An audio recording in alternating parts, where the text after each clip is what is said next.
بسم الله والحمد لله والصلاة والسلام على رسول الله صلى الله عليه وسلم، اما بعد. السلام علیکم و رحمت الله و برکاته. برادران و خواهران و دوستان گرامی، امروز ما چند سخنی درباره یک چیزی نو پیدا شده است در صحنه مسلمانان. یک چیزی نو پیدا است که او را و خیلی مشهور و خیلی منتشر شده است بین جوانان مسلمان ما، که نام او را ریپ یا که یکی از نمودهای آن بتل میگویند، که دو نفر با یک دیگر در سخن آزمایی کدام از آنها غالب یا که مغلوب می شود. در این از دیدگاه اسلام پاک از سخنان پروردگارمان الله عزوجل و از سخنان پیغمبری بزرگوارمان صلی الله علیه وسلم ما در ترازوی شریعت میگذاریم. همین کاری که از آنها صادر می شود این را در ترازو میگذاریم. آیا این درست است یا که نیست؟ آیا گوش کردن این درست است یا که نیست؟ آیا این سخنها را میگوید؟ در این سخنها چندین گناههای کبیره، گناههای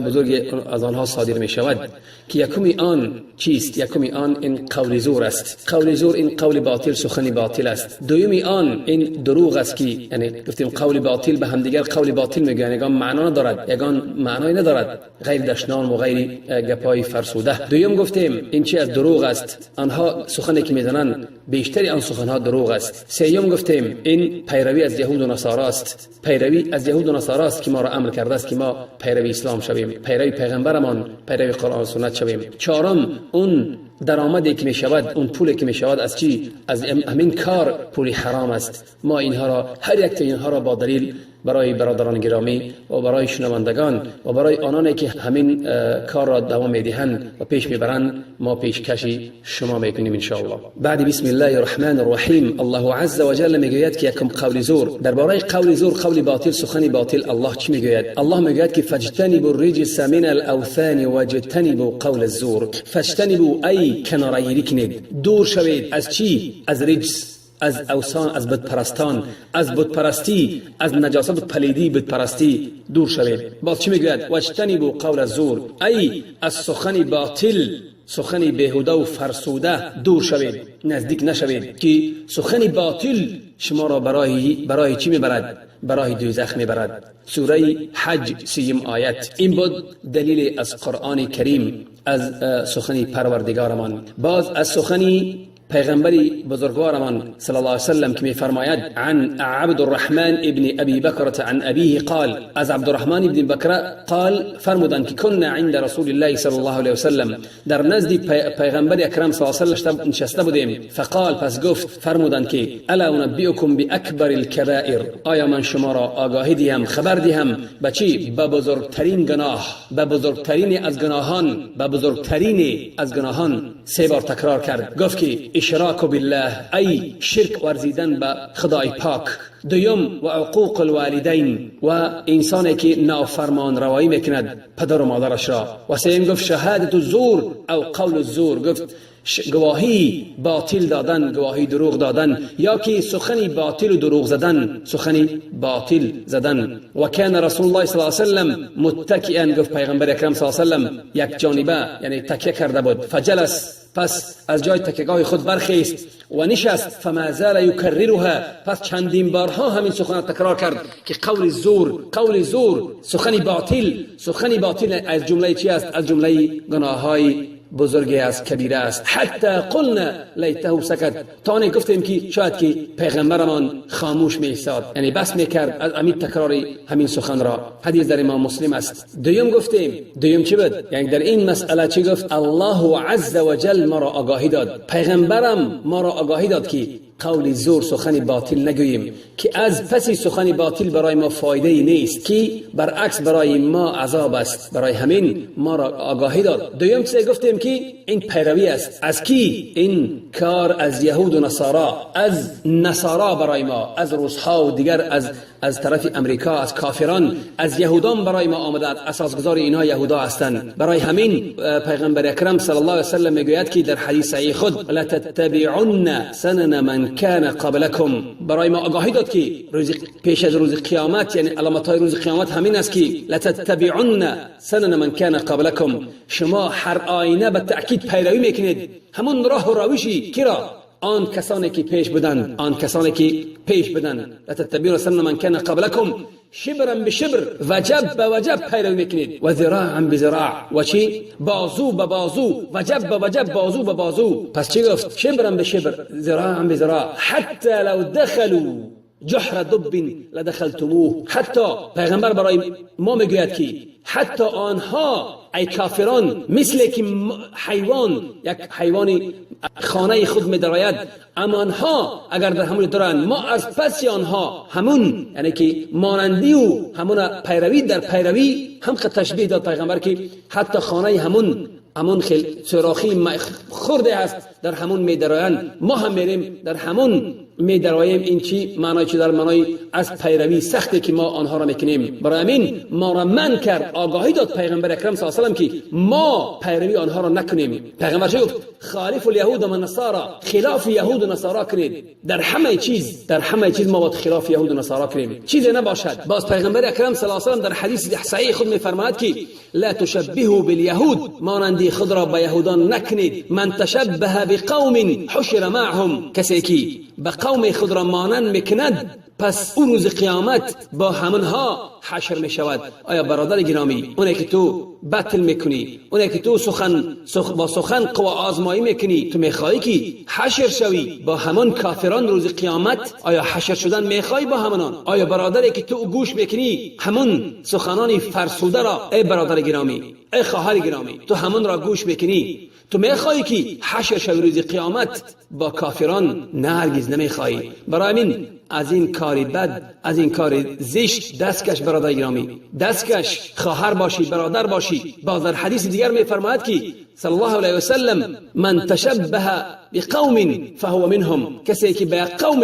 خود را مانندی میکند پس او از جمله آنهاست. ای کسی که به کافر خود را مانندی کرد پس او از جمله همون کافران است. برای همین پیغمبر ما را آگاهی میتهد، در همه چیز برحذر میکند. این چیز این به فایده ماست، نه به ضرر ما. برادر گرامی، خواهر گرامی، به فایده ماست. ما را پیغمبر اکرم صلی الله علیه و سلم به بهشت دعوت میکند، ولی آنها ما را به دوزخ میبرند، به دوزخ دعوت میکنند. برای همین آگاه باش که از این کار زشت برادر گرامی و خواهر گرامی دست کشی. باز گفتیم که سومی آن چیست؟ گفتیم که سه یا که چهار گناه کبیره یا 5 گناه کبیره دارد. در یک همون ریپی که انسان میگوید که بطلک میکند، یکی از آنها چیست؟ باز ما یک سخن دیگر، سخن پروردگار میاریم که میگوید در سوره قاف، سوره آیت 18، ما یلفظ من قول الا لدیه رقیب عتید. آن سخنی که از دهان تو میبراید، ای برادری که ریپگو هستی، ای برادری که دعوت می‌کنی برادری دیگر برای ریپ، برای بطل کردن،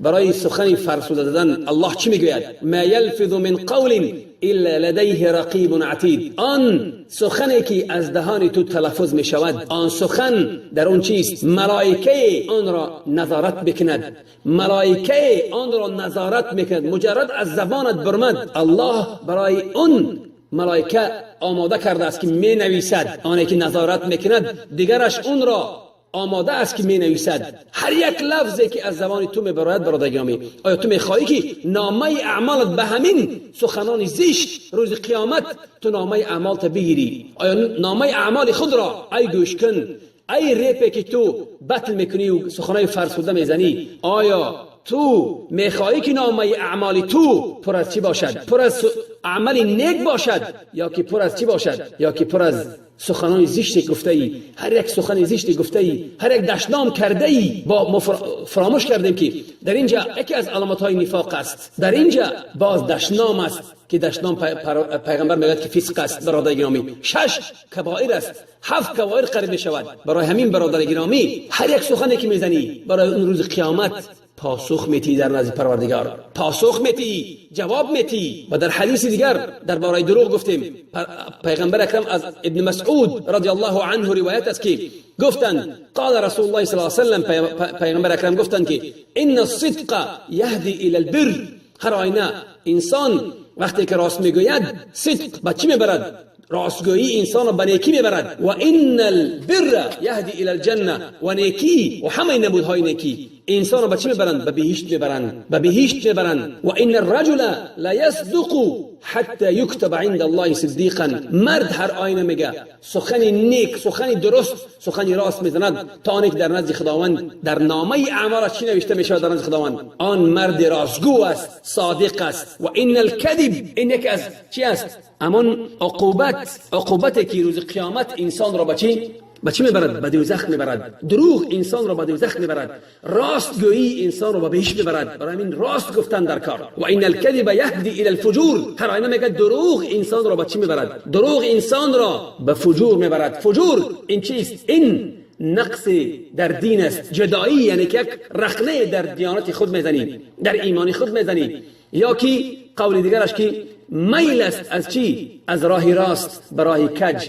میل است به چی؟ به فساد. و ان الفجور، همین فجور انسان را به چی میبرد؟ یهدی الی النار. وقتی که انسان دروغ گفت، دروغ به فجور میبرد، به میل از حق، یعنی از حق یک طرفه شدن، کناره‌گیری کردن. و فجور به انسان را به آتش میبرد.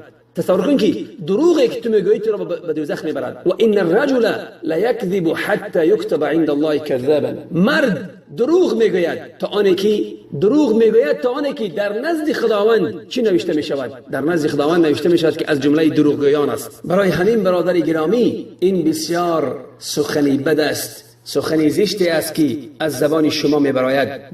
باز پیغمبر اکرم صلی الله علیه و سلم چی میگوید درباره چی؟ درباره که انسان چیزی که میشنود آن را چی به یک انسانیگر ببرد. پیغمبر میگوید کفى بالمرء کذبا ان یحدث بكل ما سمع. بسنده است برای مرد دروغگویی، بسنده است برای مرد که هر یک چیزی که شنوید، هر یک چیزی که شنید آن را برساند. برای همین برادر گرامی، دروغگویی این چی دارد؟ این عقوبتی در دنیا دارد و عقوبتی روز قیامت دارد. یعنی هم در دنیا عقوبت دارد و هم در چی؟ روز قیامت. چطوره که یکم عقوبتی که در دنیا هست، در دنیا کمی آن این چی است؟ این حدیث پیغمبر صلی الله علیه و سلم که میگوید به چی میبرد انسان دروغ؟ به چی میبرد؟ فقد اخرج الترمذی و النسائی و عن ابي حوراء السعدی قال. ابي حوراء السعدی میگوید در حدیث در امام ترمذی و نسائی، قلت لحسن ابن علی رضی الله عنه، گفتم برای حسن پسر علی رضی الله عنه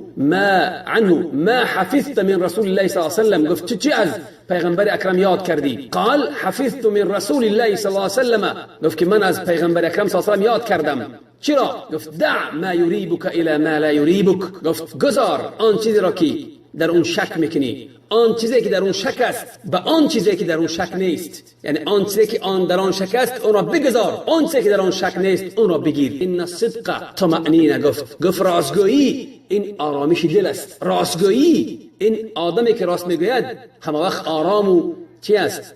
آرام و آسایشته است، خاطر او جمع است. و ان الکذب ریبه. و چی؟ و دروغ چی است؟ دروغ گفت شک است. انسان همه وقت در شک است، انسان همه وقت در ناآرامی، ناآسایشتگی، همه وقت در چی است؟ در خاطر جمعی نیست، همه وقت سینه او در چی است؟ در تنگی است. برای این دروغگویی انسان به همین حالت ها میبرد، برادر گرامی. باز دویم چیزی که میگم، دروغگویی سبب چی می شود؟ دروغگویی سبب برای چی؟ برای کم شدن رزق انسان و نیست شدن برکت از او می شود. چخیلی که فقد اخرج الاصبهانی من حديث ابي هريره رضي الله عنه النبي صلى الله عليه وسلم قال. از ابي هريره روایت است که پیامبر اکرم صلی الله علیه و سلم فرمودند که بر الوالدین یزید فی العمر. نیکی پدر و مادر، فرمان روایی پدر و مادر در عمر انسان را افزایش می‌دهد. والکذب ینقص الرزق. و دروغگویی کم رزق انسان را کم میکند. یعنی دروغگویی گناه است، برای همین به سبب گناه بودنش رزق انسان را کم میکند. و دعا یرد القضاء. و دعا قضا را چی؟ قضاوتی که هست از خدا آن را میگرداند. باز حدیث دیوم در بخاری است، خیلی که میگوید البیعان بالخيار ما لم يتفرقا او قال حتى تفرقا فان صدقا وبينا بورك لهما في بيعهما. حتی پیغمبر اکرم صلی الله علیه و میگوید که انسانی که در خرید و فروش خود راست میگوید، پس در همون بیان میکند همون مال خود را، در اون برکت است، در فروش خرید و فروش اون برکت است. وقتی که انسان دروغ میگوید در خرید و فروش، دروغ میگوید یا که اون سه عیبی امون چرا پنهان میکند، این چی است؟ محقت برکت بیعهما، برکت امون خرید و فروش چی میشود؟ نیست میشود. برای همین تو در همین کار خود همه وقت فریب میکنی، همه وقت دروغ میگویی، همین برکت همین مالی که میگیری حکمش حرام است، دیمش برکتش هم نیست میشود. سیوم برادر گرامی، اون که تو ریپ میخوانی، دروغگویی سببی آن میشود که از تو مردم نفرت میبرند، از تو دور میشوند. کی؟ نه اون نفران گرد اطراف تو هستند، نه اون نفرانی که آدم کامل مسلمان هستند، آنها از تو دور میشوند. برای چی؟ برای که سخن دروغ میگویی، به مردم سخن دروغ میرسانی. سیم چهارم گفتیم دروغ سببی چی است؟ سببی که تو از نعمت هدایت، از نعمت راهنمایی که خدا برای تو میکند، تو از اون محروم میشوی. چطوری که الله عز و جل میگوید در سوره غافر 28 آیت: ان الله لا یهدی من هو مسرف کذاب. هر آینه الله عز و جل راهنما یا هدایت نمیکند اون کسی که اسراف میکند، اون کسی که دروغگو هست. الله میگوید که تو چی؟ خداوند او را هدایت نمیکند برای راست. این بود چی؟ سببی دروغگویی در دنیا، نه روز قیامت. باز در همین دنیا، در حدیثی که پیش آوردیم از ابن مسعود بود، پیغمبر چی میگوید؟ در حدیث بخاری مسلم از ابن مسعود میگوید که و ایاکم والکذب. پیغمبر چی میگوید؟ ایاکم، آگاهی میدهد، میترساند، بیم میدهد که دروغ نگویید. و ایاکم والکذب فان الکذب یهدی الی الفجور. گفتیم دروغگویی به چی میبرد؟ به فجور. و فجور یهدی الی النار، فجور به چی میبرد؟ به دوزخ میبرد، به آتش دوزخ میبرد. آیا عذاب آتش دوزخ داری برادر گرامی؟ و ما یزال العبد یکذب و یتحرى الکذب حتی یکتب عند الله کذابا. تا هنوز اون انسان، اون بنده دروغ میگوید و دروغ باز فکر و اندیشه میکند که چطور دروغ گوید. همون دروغ باز جمع آوری میکند که در رفت مردم، در پیش مردم دروغ گوید، تا آنی که در نزد خداوند دروغگو نوشته میشود. برادر گرامی، برای همین انسان باید چی؟ انسان باید از خدا بترسد، دروغ گویی را ترک کند. باز گفتیم برادر گرامی، این عقوبت های چی بود؟ جزا و عقوبتی در دنیا بود. باز دروغگویی جزای چی دارد؟ جزا و عقوبتی در روز قیامت دارد. چطوری که در حدیثی امام مسلم از حدیث ابی ذر روایت است که پیغمبر اکرم صلی الله علیه و سلم فرمودند که ثلاثه لا یکلمهم الله یوم القیامه. چی گفت که سه نفری هستند که الله عز و جل آنها روز قیامت با آنها نه سخن میزند، نه آنها را نظر میکند، نه آنها را ستایش میدهد. ولهم عذاب علیم، و برای آنها عذابی دردناک هست. قال فقرأها رسول صلی الله علیه و سلم مرارا، پیغمبر سه بار تکرار کرد. قال ابو ذر رضی الله عنه خابوا و خسروا. ابو ذر چی گفت؟ صحابی پیغمبر گفت که آنها یعنی ناامید شدن و زیان میبینن و زیان دیدن. کسی که هستن بسیار ناامید شدن و زیان دیدن. من هم یا رسول الله؟ کی آنها یا رسول خدا؟ قال المسبل، آنی که ایزار او از بجلکش پایان است. والمنان، اونی که یک چیز میدهد برای انسان و منت بکند. والمنفق سلعته بالحلف الكاذب، و انسانی که یک چیزی خود را میفروشد و با چی؟ بین یک چیزی خود را میفروشد و با قسم دروغ میخرد که همون چیز فروشد. برادر گرامی، تو سخن تا میفروشی برای دروغ، سخن دروغ میفروشی برای مردم، از اون پول میگیری. باز در حدیث دیگر پیامبر اکرم صلی الله علیه و سلم در حدیث امام مسلم از حدیث عیاض بن حمار المشاجعی میگوید رضی الله عنه که رسول الله اکرم صلی الله علیه و سلم در خطبه خود فرمودند، گفت که اهل الجنه ثلاث، اهل بهشت سه نفرند. ذو سلطان مقسط متصدق موفق. کیز گفت؟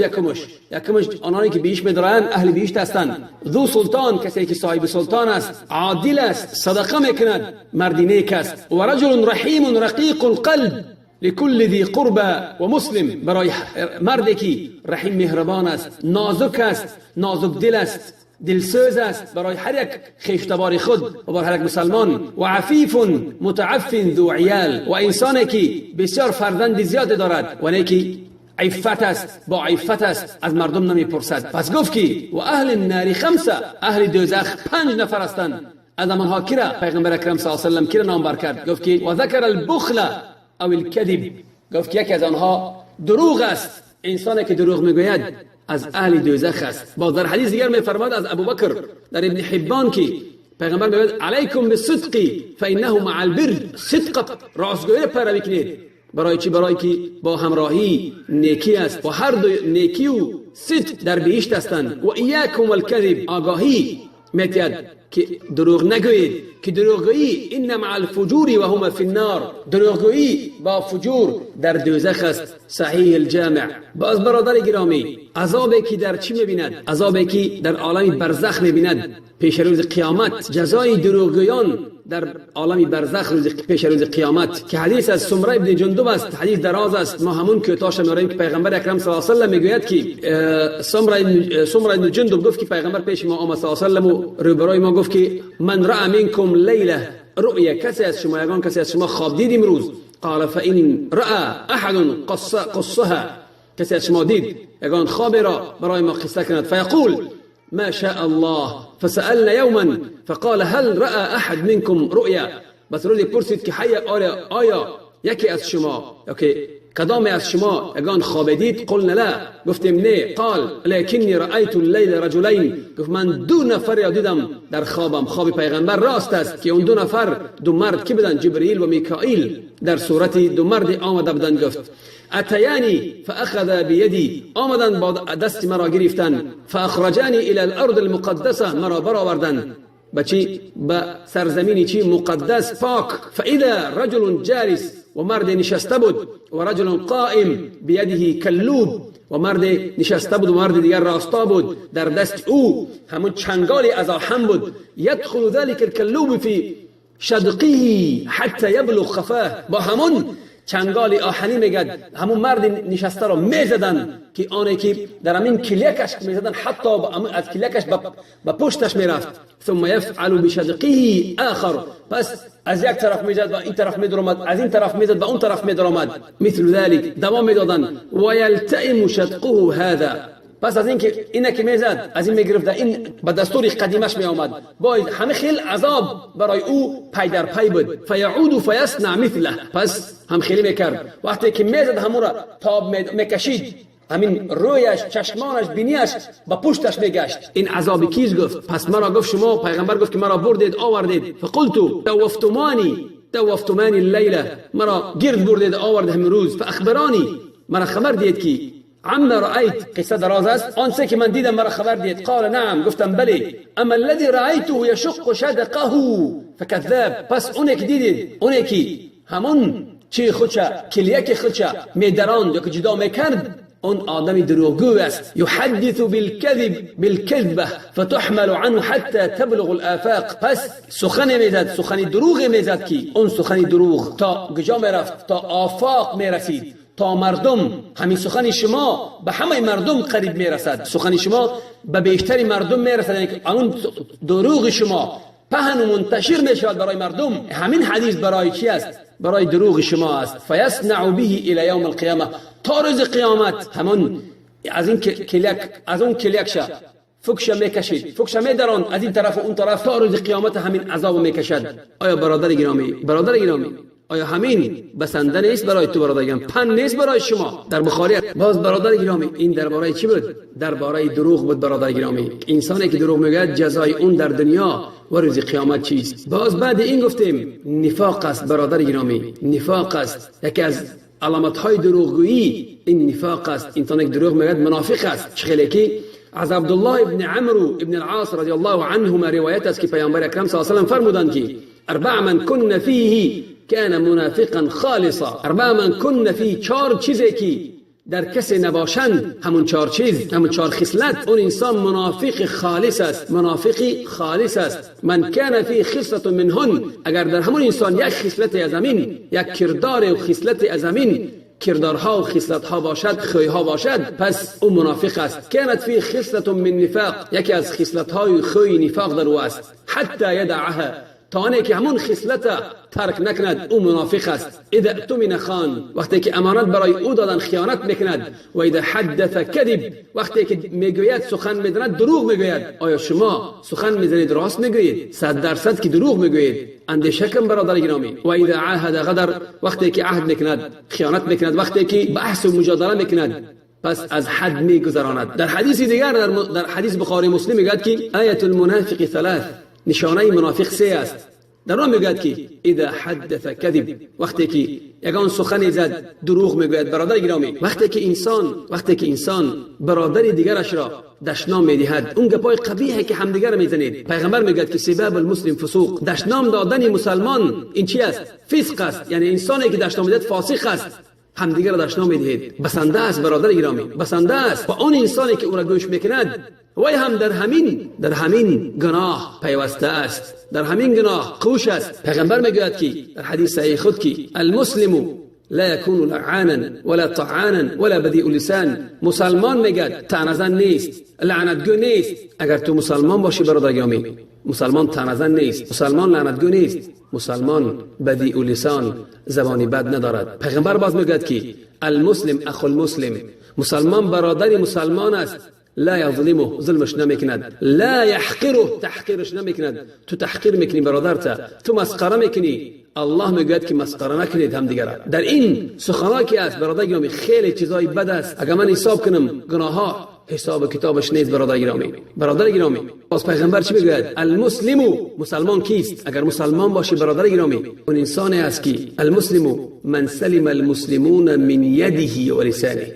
آن کسی که مسلمان آن کسی است که مسلمانای دیگر از دست او و از زبان او آزار نمیبینند، در عافیت هستند، سالم هستند. برادر گرامی، این است انسان باید ظلم نکند برادرش، دشنام نتید برادرش، که دشنام دادن درست نیست. برادر گرامی، اون پولی که تو میگیری برادر گرامی، اون پولی که تو میگیری از این کار حرام است. دروغگویی حرام است، دشنام حرام است، پیروی حرام است. برای همین پولی که میگیری حرام است. برای پیغمبر میگوید که ان الله اذا حرم شیئا حرم ثمنه. پیغمبر میگوید که الله عز وجل چیزی را که حرام کرد، پس پولی که از اون میاد حرام است. پس پولی که از اون حرام است، دعات مستجاب نیست. اگر نمازخوان باشی، اگر دعا کن باشی، مستجاب نیست برادر گرامی. سیوم است که برادر گرامی، باز پیغمبر میگوید صلی الله علیه و سلم که کل لحم نبت من سحت فالنار اولى به. اگر گوشتی در بدن انسان میسوزد از پول حرام باشد، پس آتش برای او اولاتر است. برای همین برادر گرامی بسنده است برای تو اون انسانی که گوش میکند همین گپای فرسوده و زشت را در چی است؟ در همین کار چی است؟ همین گناه او هم میگیرد برادر گرامی. برای همین پیغمبر میگه کسی که به یگان دلالت میکند هو مثل همین انسان گناه میگیرد، یگان ذره کم نمیشود گناه از او. برای همین کسی که همین ویدیوها را کلاس میماند، او هم در همین گناه شریک است، او هم در همین کار شریک است. برای همین برادران گرامی و خواهران، این بود کمتر نصیحت برای شما که توبه کنید. حالا وقت است که به سوی خداوند برگردید، از این کار زشت دست کشید برادر گرامی. السلام علیکم و رحمت الله.